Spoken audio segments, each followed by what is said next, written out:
The Taproot Teacher Training is an annual retreat for homeschooling parents, a live in-person gathering that brings together heart-centered homeschoolers from all over the world for hands-on learning, community, connection, and fun. And I'd love to see you at Taproot 2024. We'll gather August 1st through 4th at a camp in northeastern Ohio for a long weekend of engaging workshops, hiking and yoga, and personal reflection.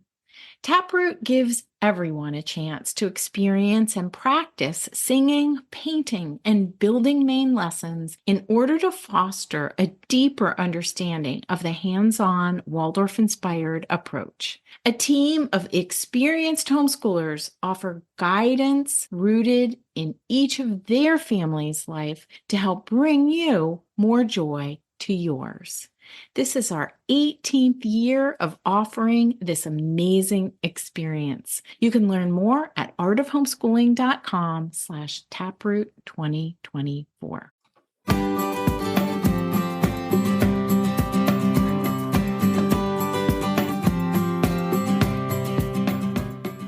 You're listening to the Art of Homeschooling podcast, where we help parents cultivate creativity and connection at home.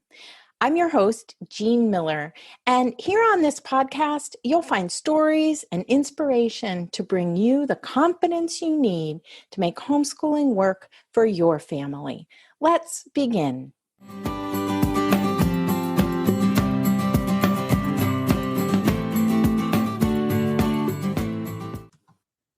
Over my 25 plus years of homeschooling, I've pondered a lot about how to promote independent learning. After all, that's our end goal, right? As Rudolf Steiner, the founder of Waldorf education, put it, our highest endeavor must be to develop free human beings who are able of themselves to impart purpose and direction to their lives.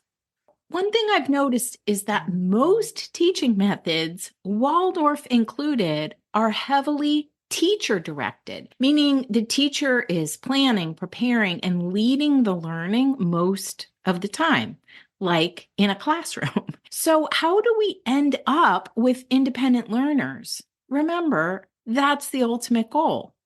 Believe me, I've thought a lot about this over the years. From teaching in public and private classrooms to homeschooling 3 kiddos and teaching lots of homeschooling groups, I've had a lot of experience teaching, and I have a lot to share on the subject of how to promote independent learning. Plus, I have the luxury of hindsight, I often say, because now my kiddos are grown. I can look back and trace that thread of independent learning from when they were young to where they are now. Lots of little steps along the journey toward independent learning.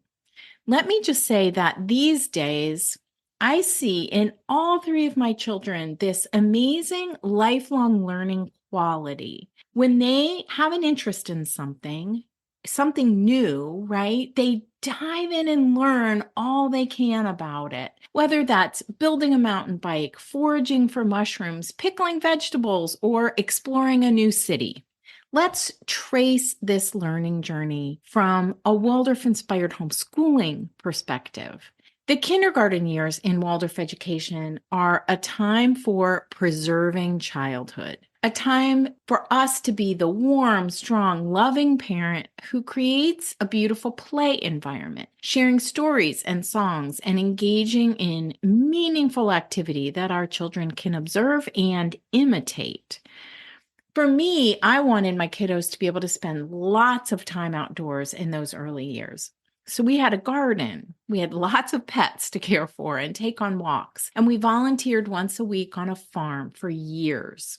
In these early years, we hold the space and know what's best for our little ones. We can see the bigger picture. Children learn about the world primarily through their play and interaction with us and their playthings.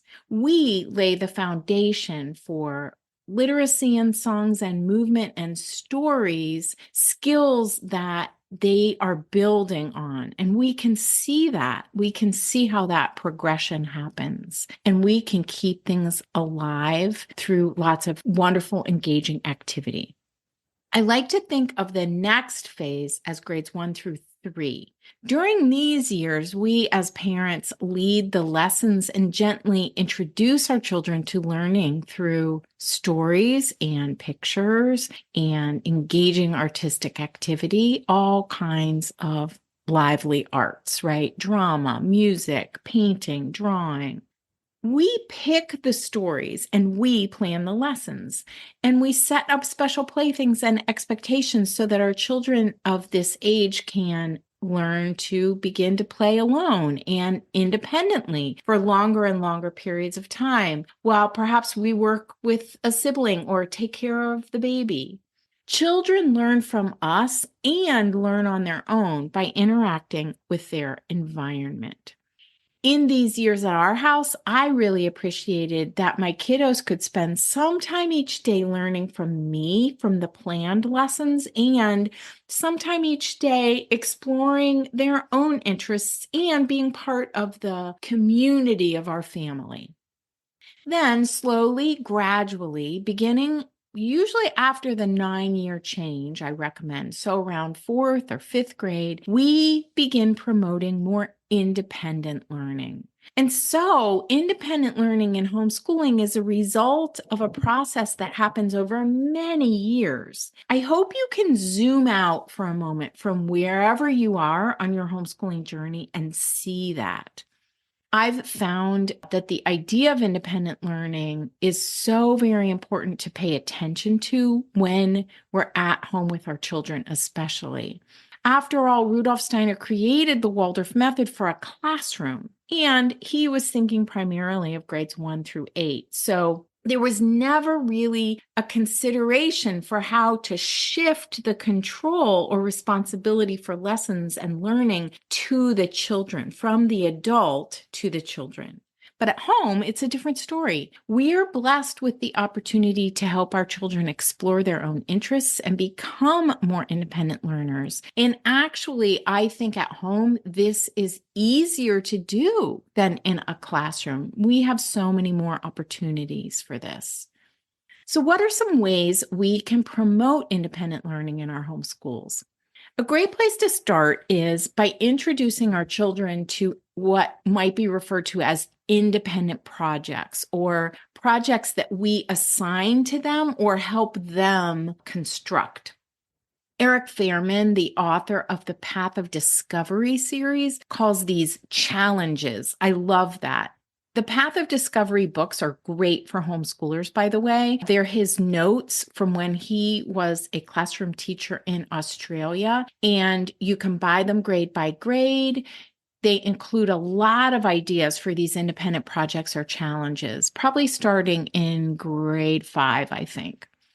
We might ask our child to pick a book to read on their own and then tell us about it, or write up a summary of it, a little book report. Or what I think is more fun is to do a library book talk, like you're a librarian.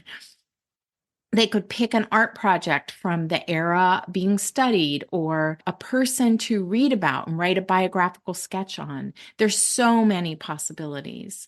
When we first introduce this idea of an independent project to our children, we might consider expecting 1 or 2 of these, say in 4th grade, 2 or 3 in 5th or 6th grade. So to start, maybe we choose 1 or 2 main lesson blocks per year that are well suited to an independent project or challenge. So an example might be an animal project for the 4th grade human and animal block, or a biographical sketch that includes a portrait drawing of a famous figure in 5th grade for the ancient civilizations block. The idea is that you gradually increase these independent pieces of the curriculum so that perhaps by 8th grade, most blocks have a special project that your child is involved in. Remember, though, to start where you are and build from there. The last thing I want to make you feel is like you're behind or missing something. The goal is to help our children experience success by working on an independent project, a project of their own choosing and design, and have fun while doing it so that they can begin to experience independent learning in a way that will transform into lifelong learning as they grow. Here are a few keys to promoting independent learning. Allow your children to choose a project within certain parameters that actually makes it easier for them to choose. They'll be so much more invested when they have some choice in the matter. Help them break down the project into steps when you first introduce this. Remember, independent learning happens over many years' time, so go slowly or gradually.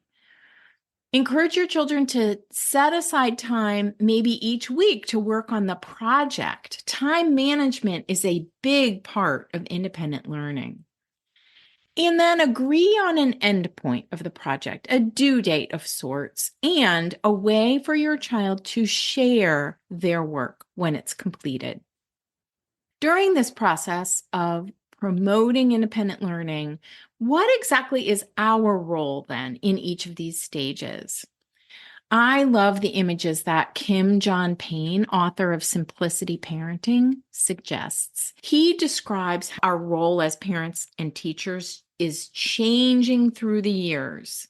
Just like our children are growing, we as the facilitators of learning are growing and changing as well. In the early years, from birth to about age 7, our role is as the sovereign queen or king, guiding our children as they explore the world through imitation and their will or activities. Then from the ages of 7 to 14, we are the farmer and gardener, helping our children explore the world of feelings. And finally, from ages 14 to 21, we're their shepherd and guide as they develop their thinking skills. After 21, we become the consultants. Keeping our changing roles in mind has helped me so much as a parent and homeschooler. I like to picture our role as parents going from having most of the responsibility to gradually having less and less as our children take on more and more responsibility for their learning and for themselves.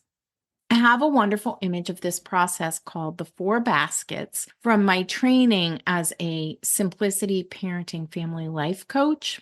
I'll be sure to put an image of this in the show notes for this episode, which you can find over at artofhomeschooling.com/episode 174.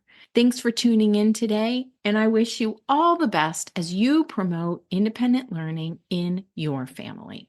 That's all for today, my friend. But here's what I want you to remember. Rather than perfection, let's focus on connection. Thanks so much for listening, and I'll see you on the next episode of the Art of Homeschooling podcast.